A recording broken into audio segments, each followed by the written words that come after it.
Dear students, welcome to the session of class 11th chemistry subject. Dear students, today we are going to start our next topic. The chapter number 4, this is chemical bonding and molecular structure और इसमें जो topic होगा वो chemical bonding के बारे में हम discuss करेंगे। तो बच्चों, सबसे पहले आप लोगों ने क्लास 11th के सेकंड यूनिट में पढ़ा था।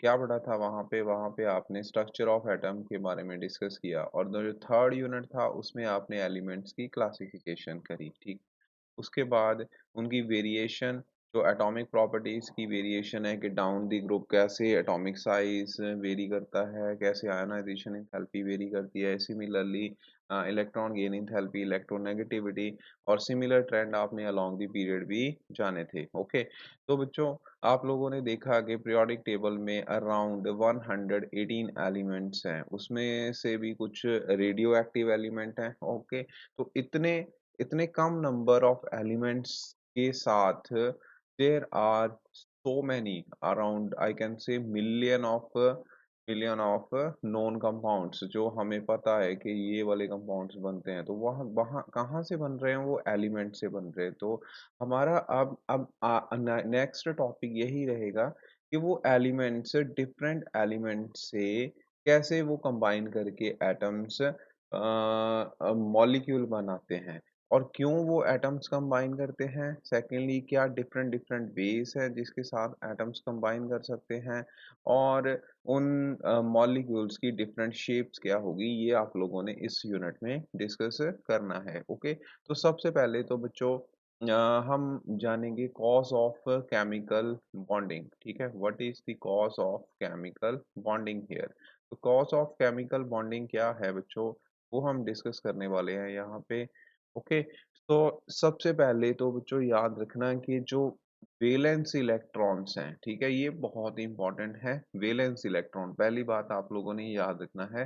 वैलेंस इलेक्ट्रॉन्स, जो वैलेंस इलेक्ट्रॉन्स होते हैं, आउटर मोस्ट इलेक्ट्रॉन्स जिनको बोलते हैं, they take part in chemical bonding. ठीक है, इसमें हिस्सा लेते हैं, केमिकल बॉन्डिंग में हिस्सा लेते हैं। ओके, यही केमिकल बॉन्डिंग करते हैं। अब केमिकल बॉन्डिंग होती क्या है उसके बारे में तो चलो मैं बाद में बताता हूँ। जब मैं चलो यहाँ पे बता ही देता हूँ कि अगर ये एक हाइड्रोजन एटम है, ऐसे ही आप लोगों के पास एक हाइड्रोजन एटम है, ये दोनों कंबाइन करके बच्चों यहाँ पे हाइड्रोजन मॉलिक्यूल बन गया। ठीक है, हाइड्रोजन मॉलिक्यूल बन गया। तो अब इस हाइड्रोजन एटम ने अपनी तरफ खींच के रखा हुआ है।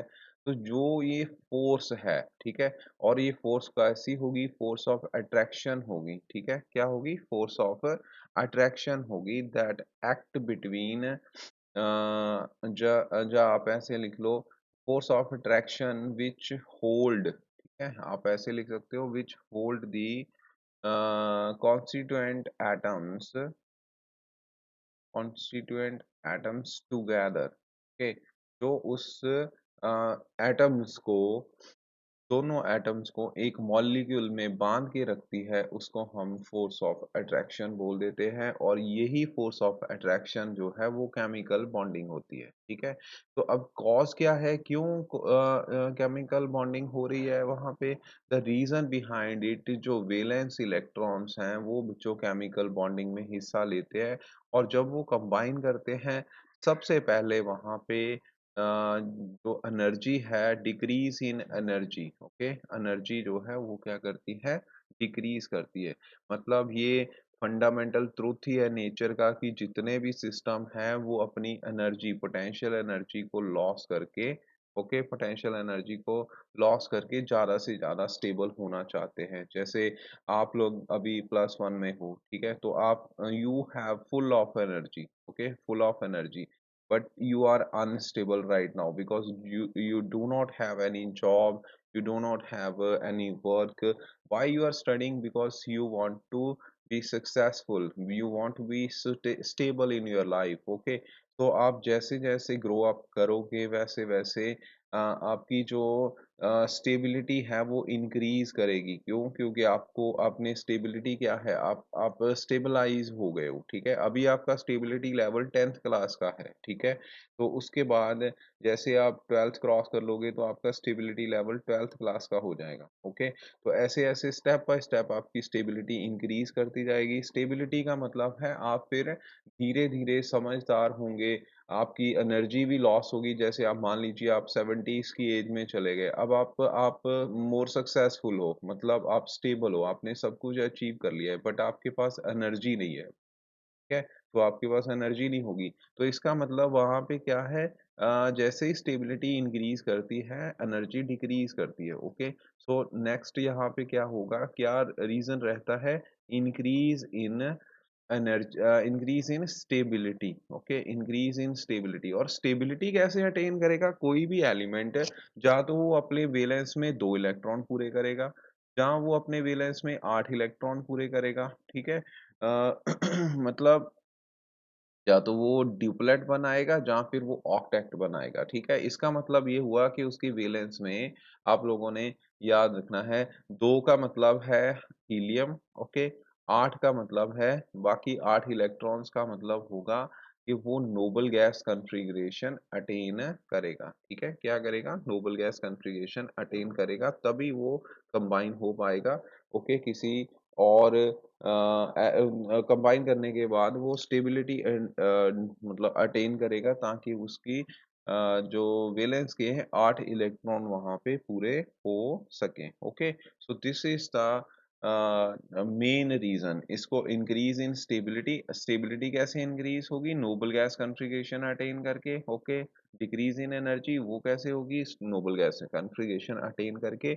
और ये दोनों कब होंगे, जब एटम्स कंबाइन करेंगे, और कंबाइन क्यों करेंगे अब आप लोगों ने समझ लिया है, ठीक है। उसके बाद बच्चों इसमें अब आप कौन कौन से टाइप्स के बॉन्ड जो है वो पढ़ोगे, ये टाइप्स ऑफ बॉन्ड है, मैं लिख देता हूँ, आज तो हम चलो नहीं करेंगे। टाइप्स ऑफ बॉन्डिंग में सबसे पहले बच्चों आयनिक बॉन्डिंग रहती है, ठीक है, याद रखना। उसके बाद केमिकल केमिकल जगह यहाँ पे कोवलेंट बॉन्ड लिख लीजिए, ठीक है, कोवलेंट बॉन्डिंग रहेगी, ओके। थर्ड जो है वो बच्चों coordinate bond, okay, coordinate bonding. फिर उसके बाद आप लोगों ने जो फोर्थ वन होगा वो पढ़ना है बच्चों मैटेलिक बॉन्ड, इसी चैप्टर में, ओके। और जो फिफ्थ वन होगा वो होगा हाइड्रोजन, ओके, हाइड्रोजन बॉन्ड। तो ये आपके आप बेसिकली 5 टाइप्स के बॉन्ड आप लोग इस चैप्टर में डिस्कस करोगे, ठीक है। तो मैं यहाँ पे लिख देता हूँ, जो आयनिक बॉन्ड है बच्चों, ये कंप्लीट ट्रांसफर ऑफ इलेक्ट्रॉन के साथ होता है, complete transfer, okay, complete transfer of electrons, याद रखना। और ये कोवलेंट बॉन्ड जो है ये बच्चों म्यूचुअल शेयरिंग के साथ होता है, ठीक है, म्यूचुअल शेयरिंग के साथ, म्यूचुअल शेयरिंग ऑफ इलेक्ट्रॉन, ये आप लोगों ने लोअर क्लासेस में भी पढ़ा है। इसमें क्या है, इसमें वन डोनर एटम रहता है जो अपने दोनों इलेक्ट्रॉन किसी और एक्सेप्टर एटम को दे देता है, ठीक है, ऐसे ये बॉन्ड बनाएगा। मेटालिक बॉन्ड मेटल के केस में स्पेशल टाइप की बॉन्डिंग होगी।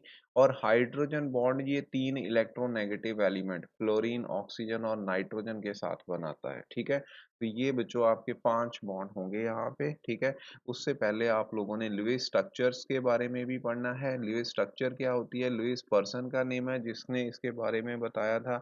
उसने क्या बोला कि क्योंकि हमने ये जाना है कि वैलेंस इलेक्ट्रॉन्स ही हैं जो बॉन्डिंग करते हैं, तो क्यों ना वैलेंस इलेक्ट्रॉन को उसी एटम के ऊपर ही हम रीअरेंज कर दें। तो वो कैसे अरेंज करेंगे, डॉट के साथ। अगर एक वैलेंस इलेक्ट्रॉन है, एक डॉट, 2 वैलेंस इलेक्ट्रॉन है, 2 डॉट, 3 वैलेंस इलेक्ट्रॉन है, 3 डॉट, 4 वैलेंस इलेक्ट्रॉन है, 4 डॉट, ओके। तो 7 तक जाएंगे, 8 तो आपको पता ही है पूरे के पूरे हो जाएंगे फिर वो, ठीक है।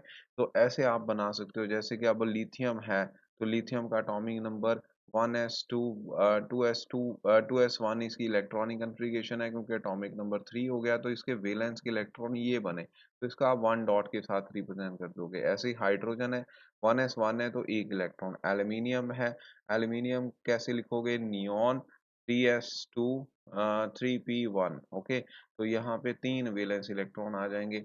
सिमिलरली बच्चों सिलिकॉन है उसमें 4 आ जाएंगे, 14 है ना, तो 14 में से 10 माइनस कर दो, 4 वैलेंस इलेक्ट्रॉन है। कार्बन है, कार्बन 6 है, 6 में से आप लोगों ने 2 माइनस करने हैं क्योंकि नियरेस्ट नोबल गैस 2 है, तो ये 4 बन जाएगा, 4 इलेक्ट्रॉन्स आ जाएंगे। ठीक है, तो नेक्स्ट टॉपिक में हम फिर आयनिक बॉन्ड के बारे में पूरा डिस्कस करेंगे। ये थी टाइप्स ऑफ बॉन्डिंग, कितने टाइप के पढ़ने और क्या रीजन रहता है केमिकल बॉन्डिंग होने का। Thank you.